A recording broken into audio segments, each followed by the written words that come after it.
नमस्कार। आज हम लोग चर्चा करेंगे मनोविज्ञान के एक महत्वपूर्ण सिद्धांत की, जिसका एग्ज़ाम की दृष्टि से बहुत महत्व है। जीन पियाजे का हमने इसके पहले अध्ययन कर लिया था। आज हम एक दूसरे मनोवैज्ञानिक साइकोलॉजिस्ट का अध्ययन करने जा रहे हैं, जिनका अध्ययन एग्ज़ाम की दृष्टि से भी और सामाजिक विकास की दृष्टि से भी बहुत महत्वपूर्ण है। और आज मैं जिसकी चर्चा करने जा रहा हूँ आपके सामने, वह नाम है लीव वाइगोस्की। Leave Vygotsky. देखिए, यह नाम अत्यंत महत्वपूर्ण है इस दृष्टि से कि इन्होंने अपना एक सिद्धांत जो प्रस्तुत किया, उसमें इन्होंने सबसे महत्वपूर्ण जो बात बताई वो ये बताया कि बच्चे के विकास में, कॉग्निटिव डेवलपमेंट में, संज्ञानात्मक विकास में उसके सामाजिक और उसके सांस्कृतिक माहौल का बहुत प्रभाव पड़ता है। इसीलिए इनके सिद्धांत को हम कहते हैं सोशियो कल्चर थियरी, यानी वाइगोस्की का सिद्धांत कहलाता है सामाजिक सांस्कृतिक सिद्धांत, socio culture theory of cognitive development. अब हम थोड़ी चर्चा ये करते हैं कि जो लीव वाइगोस्की हैं, इनका जीवन काल कितना रहा है। इनका जीवन काल बहुत छोटा रहा है। ये सिर्फ 38 ईयर्स की एज में ही इस दुनिया को छोड़ गए। इनका जन्म 1896 ईस्वी में हुआ था। इनकी मृत्यु 1934 ईस्वी में हुई,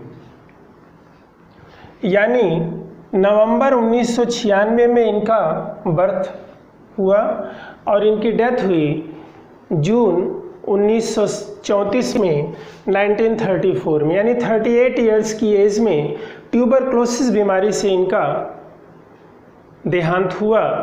इनकी लाइफ का एंड हुआ। लेकिन इन्होंने जो थियरी, जो सिद्धांत हमें दिया है, वो अत्यंत महत्वपूर्ण है। इनका कहना है कि बच्चे के विकास में समाज और संस्कृति की महत्वपूर्ण भूमिका होती है। Society and culture play important role in the development of children, in the cognitive development of the children.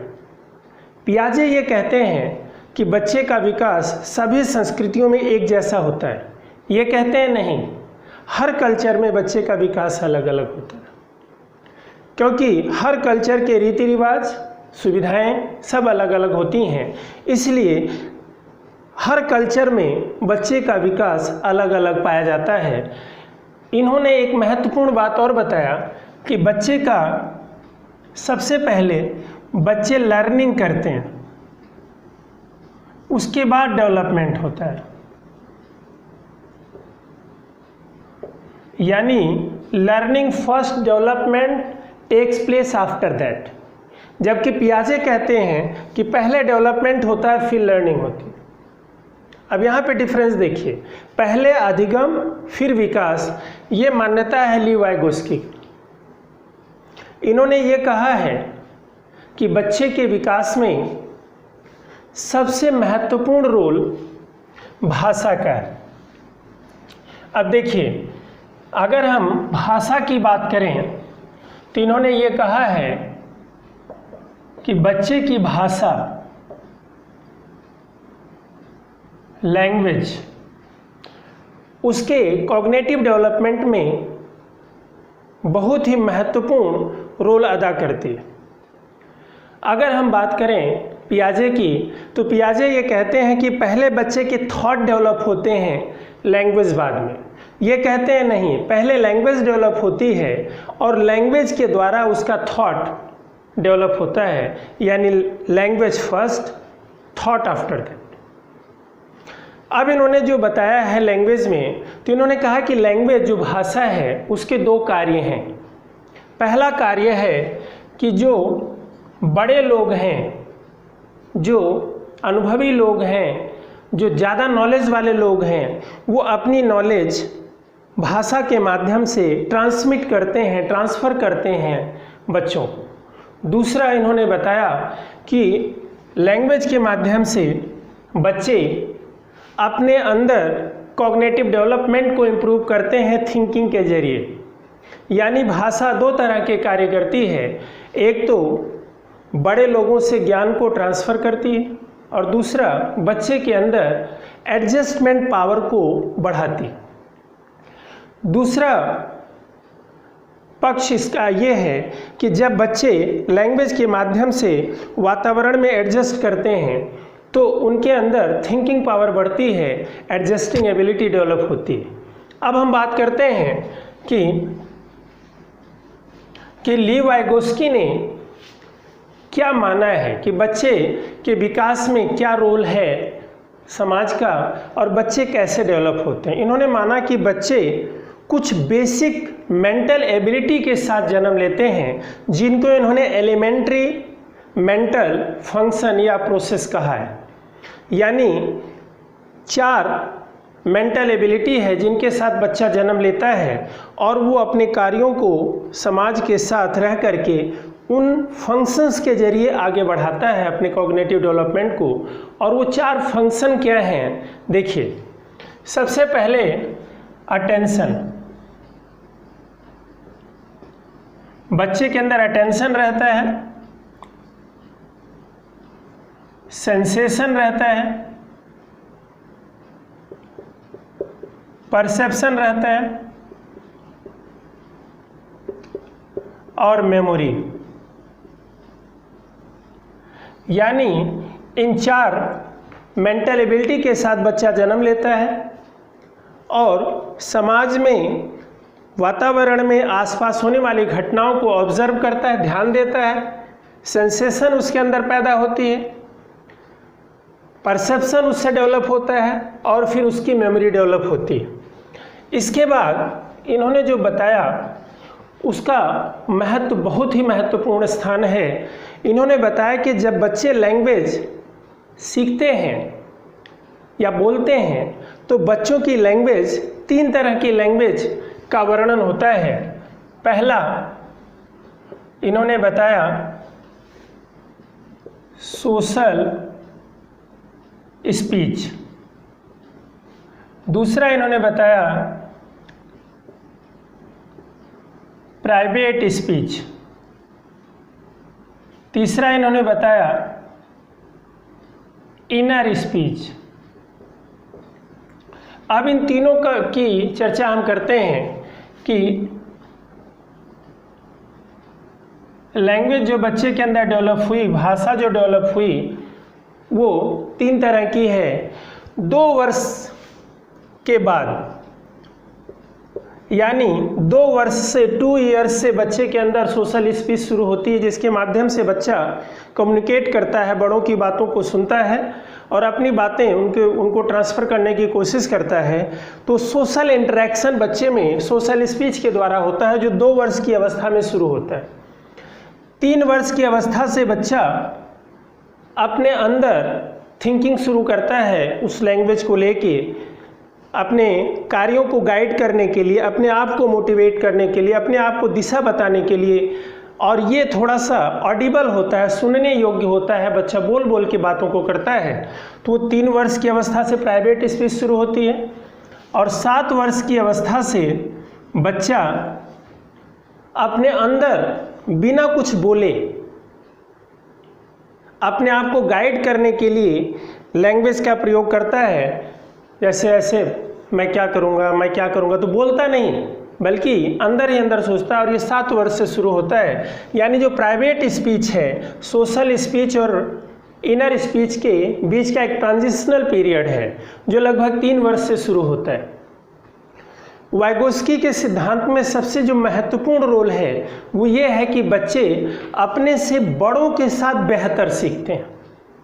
Children learn better in the company of better. अब बेटर का मतलब ये नहीं है कि उम्र में बड़ा हो, उसके लिए इन्होंने एक शब्द इस्तेमाल किया है, मोर नॉलेजेबल अदर्स।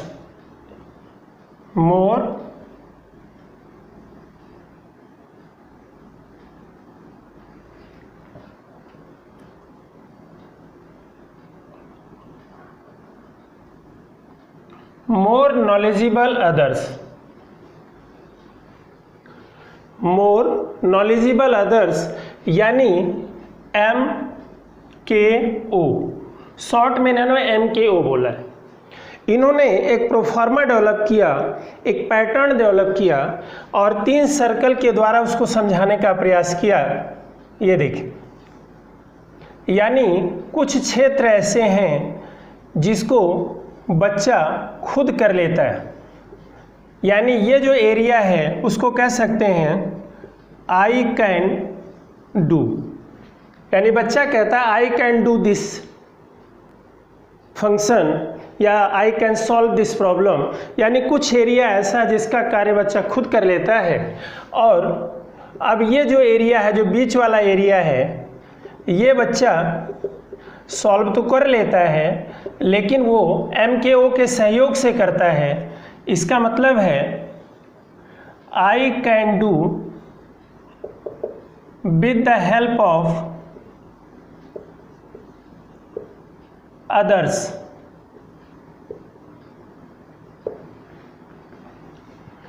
अब ये जो तीसरा जो बेल्ट है वो बच्चे के ज्ञान क्षेत्र से बाहर है, बच्चा इसको नहीं हल कर सकता। इसके लिए यहाँ लिखा जाता है आई कैन नॉट डू। मैं इस क्षेत्र को यानी इस कार्य को नहीं कर सकता। तो वाइगोस्की ने इस बेल्ट पर ज़्यादा जोर दिया है कि अगर बच्चे की हेल्प की जाए ऐसे व्यक्तियों के द्वारा जो उससे ज़्यादा नॉलेज रखते हैं, तो बच्चा अपने ज्ञान से कुछ हटकर कुछ एक्स्ट्रा, कुछ अच्छा, कुछ बेहतर काम करने की पोजीशन में होता है। तो इसीलिए इन्होंने MKO का रोल बहुत महत्वपूर्ण बताया कि बच्चा अपने से बड़ों के साथ बेहतर सीखता है। और इसलिए इन्होंने 2-3 शब्दों का इस्तेमाल किया है जो इनके सिद्धांत में बहुत ही महत्वपूर्ण है। उन सिद्धांतों की हम चर्चा करते हैं। इनके सिद्धांत हैं कि बच्चा सामाजिक परिवेश में बेहतर सीखता है, अपने से बड़ों के साथ बेहतर सीखता है। तो जो सामाजिक परिवेश है जिसमें बच्चा सीखता है, तो उसमें मोर नॉलेजेबल अदर्स जो लोग हैं उनके साथ बच्चा बेहतर सीखता है। अब मोर नॉलेजेबल अदर्स जो लोग हैं उनके पहले भी बच्चे ने कुछ ज्ञान प्राप्त किया है। इस तरह से इन्होंने 3 कंसेप्ट का वर्णन किया है। पहला इन्होंने बोला आत्मसात करना, इंटरनलाइजेशन। इंटरनलाइजेशन यानी जब बच्चा खुद अपने प्रयासों से जितना सीखता है उसको हम इंटरनलाइजेशन का उदाहरण देते हैं। जैसे मान लेते हैं कि हमने किसी बच्चे को 10 क्वेश्चंस दिए सॉल्व करने के लिए, उसमें से उसने 5 कर लिए without the help of anyone, बिना किसी की हेल्प लिए, तो हम कहते हैं उसने इंटरनलाइजेशन किया। बच्चे जो मदर टंग सीखते हैं वो इंटरनलाइजेशन का सबसे महत्वपूर्ण उदाहरण है, क्योंकि लैंग्वेज सिखाते समय हमने बच्चों को सिखाया नहीं बल्कि हमने बोला और बच्चे ने उसको सुना। The learning of language is the best example of internalisation. तो आत्मसात करना पहला स्टेप है जो बच्चा अपने स्वयं के प्रयास से सीखता है। दूसरा है स्कैफोल्डिंग, इसको हम कह सकते हैं सहयोग, सहारा। अब हम बात करते हैं कि जब बच्चे ने 10 क्वेश्चन दिया गया, उसमें से कुछ कर लिया, मान लेते हैं अगर उसमें से उसने 3 कर लिया, 4 कर लिया, 5 कर लिया, लेकिन बाकी नहीं आ रहा है। अब जब उसको किसी बड़े का सहयोग मिला, ये सहयोग 3 फॉर्म में हो सकता है, हेल्प के रूप में हो सकता है, क्ल्यू के रूप में हो सकता है, प्रेज के रूप में हो सकता है, लेकिन वो टेम्पररी होगा, अस्थायी होगा। तो अस्थायी जो सहयोग है उसको हम कहते हैं स्कैफोल्डिंग। ऐसे मान लेते हैं कोई पौधा ग्रो कर रहा है, तो जहाँ तक वो ग्रो कर रहा है हमने उसको ग्रो करने दिया, तो इसका मतलब वो इंटरनलाइजेशन था। अब वो पौधा झुकने लगा तो हमने एक लकड़ी से उसको बांध दिया, तो लकड़ी जब पौधा खड़ा हो जाएगा, उसका तना मजबूत हो जाएगा, तो हम उस लकड़ी को हटा देंगे, यानी वो टेम्पररी, परमानेंट नहीं है।